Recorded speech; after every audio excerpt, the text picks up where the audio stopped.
ইয়া মই জলফাইকেইটা বইল কৰি লৈছোঁ। চাওকচোন কিমান ধুনীয়াকৈ বইল হৈছে।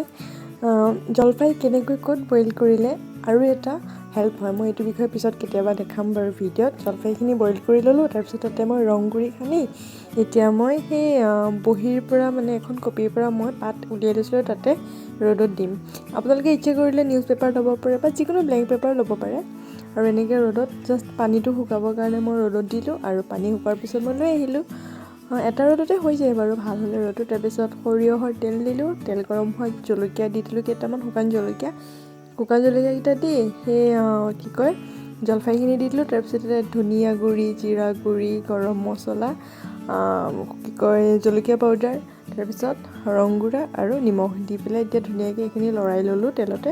তাৰপিছত ইয়াতে গুড় দিলোঁ অলপ হিচাপ অনুসৰি, তাৰপিছত আৰু কি কয় চেনিও দিলোঁ। আৰু সেই মছলাৰ লগতে মই নিমখটো এড কৰিছোঁ, কম পৰিমাণে নিমখ দিছোঁ যিহেতু এখন মিঠা আচাৰ বনাইছোঁ।